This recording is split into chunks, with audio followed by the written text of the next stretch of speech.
तो हेलो दोस्तों, आपका हमारी वीडियो पर बहुत बहुत स्वागत है। अगर आप भी जीवन में सदैव खुश रहना चाहते हैं तो आज हम आपको भगवान श्री कृष्ण के 11 अनमोल विचार बताने वाले हैं। आओ जानते हैं भगवान श्री कृष्ण के वे रहस्यमय सूत्र जिन्हें जानकर आपको लगेगा कि सच में यह बिल्कुल ही सच है।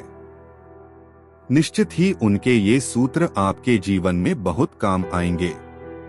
जीवन में सफलता चाहते हैं तो गीता के ज्ञान को अपनाएं और निश्चिंत तथा भयमुक्त जीवन पाएं।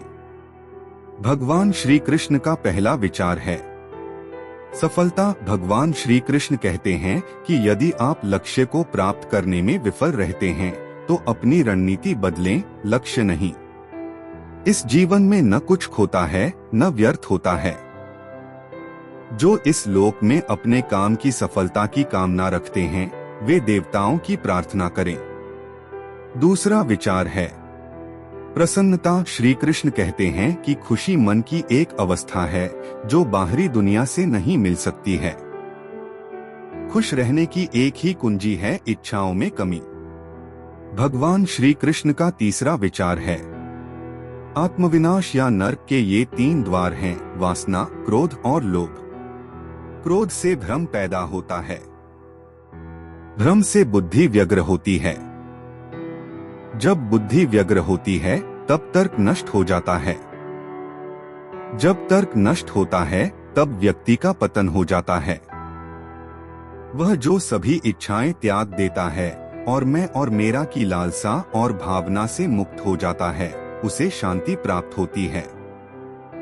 चौथा विचार है विश्वास क्या है? मनुष्य अपने विश्वास से निर्मित होता है। जैसा वो विश्वास करता है वैसा वो बन जाता है। व्यक्ति जो चाहे बन सकता है यदि वह विश्वास के साथ इच्छित वस्तु पर लगातार चिंतन करे। हर व्यक्ति का विश्वास उसकी प्रकृति के अनुसार होता है। विश्वास की शक्ति को पहचानें। पांचवा विचार है मित्र और शत्रु दोनों है मन। जो मन को नियंत्रित नहीं करते उनके लिए वह शत्रु के समान कार्य करता है। मन की गतिविधियों, होश, श्वास और भावनाओं के माध्यम से भगवान की शक्ति सदा तुम्हारे साथ है और लगातार तुम्हें बस एक साधन की तरह प्रयोग करके सभी कार्य कर रही है। मन अशांत है और उसे नियंत्रित करना कठिन है, लेकिन अभ्यास से इसे वश में किया जा सकता है। सर्वोच्च शांति पाने के लिए हमें हमारे कर्मों के सभी परिणाम और लगाव को छोड़ देना चाहिए। केवल मन ही किसी का मित्र और शत्रु होता है। छठा विचार निर्भीक बनो, उससे मत डरो जो वास्तविक नहीं है, न कभी था न कभी होगा। जो वास्तविक है वो हमेशा था और उसे कभी नष्ट नहीं किया जा सकता। प्रबुद्ध व्यक्ति के लिए गंदगी का ढेर, पत्थर और सोना सभी समान हैं। हमारा 7वां विचार है संशय न करो। सदैव संदेह करने वाले व्यक्ति के लिए प्रसन्नता न इस लोक में है न ही कहीं और। आत्मज्ञान की तलवार से काटकर अपने हृदय से अज्ञान के संदेह को अलग कर दो। अनुशासित रहो, उठो। संदेह, संशय, दुविधा या द्वंद्व में जीने वाले लोग न तो इस लोक में सुख पाते हैं और न ही परलोक में। उनका जीवन निर्णयहीन, दिशाहीन और भटकाव से भरा रहता है। भगवान श्री कृष्ण का 8वां विचार है आत्मा न जन्म लेती है और न ही मरती है। जन्म लेने वाले के लिए मृत्यु उतनी ही निश्चित है जितनी कि मृत होने वाले के लिए जन्म लेना। इसलिए जो अपरिहार्य है उस पर शोक मत करो। न कोई मरता है और न ही कोई मारता है, सभी निमित्त मात्र हैं। सभी प्राणी जन्म से पहले बिना शरीर के थे, मरने के उपरांत वे बिना शरीर वाले हो जाएंगे। यह तो बीच में ही शरीर वाले देखे जाते हैं, फिर इनका शोक क्यों करते हो? यह आत्मा किसी काल में भी न जन्मती है और न मरती है, अथवा न यह आत्मा होकर के फिर होने वाली है, क्योंकि यह अजन्मी, नित्य, शाश्वत और पुरातन है। शरीर के नाश होने पर भी यह नष्ट नहीं होती है।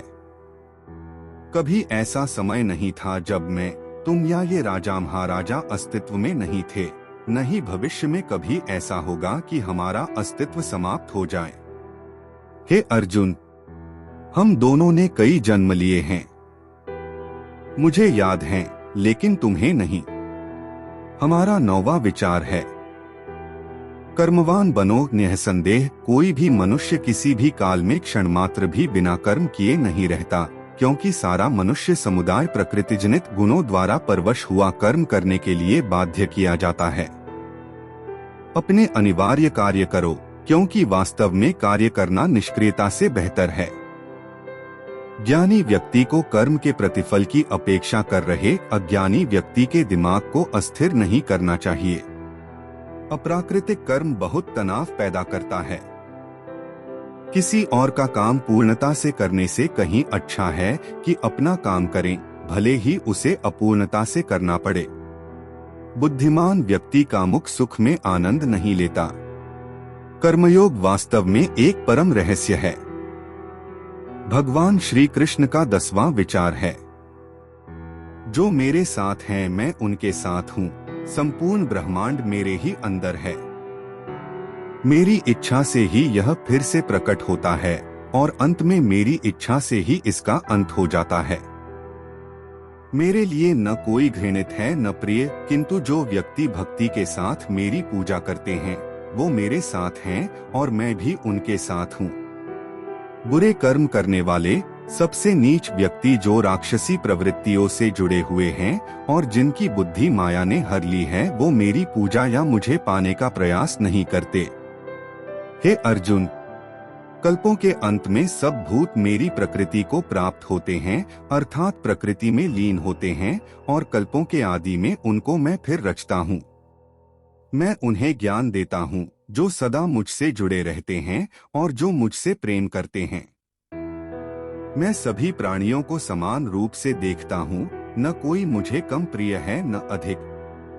लेकिन जो मेरी प्रेम पूर्वक आराधना करते हैं वो मेरे भीतर रहते हैं और मैं उनके जीवन में आता हूँ। मेरी कृपा से कोई सभी कर्तव्यों का निर्वाह करते हुए भी बस मेरी शरण में आकर अनंत अविनाशी निवास को प्राप्त करता है। हे अर्जुन, केवल भाग्यशाली योद्धा ही ऐसा युद्ध लड़ने का अवसर पाते हैं जो स्वर्ग के द्वार के समान है। भगवान श्री कृष्ण का 11वां विचार है, ईश्वर के बारे में भगवान प्रत्येक वस्तु में है और सबके ऊपर भी। प्रबुद्ध व्यक्ति सिवाय ईश्वर के किसी और पर निर्भर नहीं करता। सभी काम छोड़कर बस भगवान में पूर्ण रूप से समर्पित हो जाओ। मैं तुम्हें सभी पापों से मुक्त कर दूंगा। शोक मत करो। जो कोई भी जिस किसी भी देवता की पूजा विश्वास के साथ करने की इच्छा रखता है, मैं उसका विश्वास उसी देवता में दृढ़ कर देता हूँ।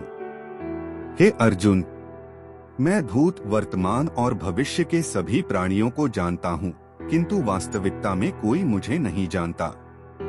ईश्वर एक अदृश्य एवं अकथनीय शक्ति है जिससे संसार की उत्पत्ति, पालन एवं लय होता है।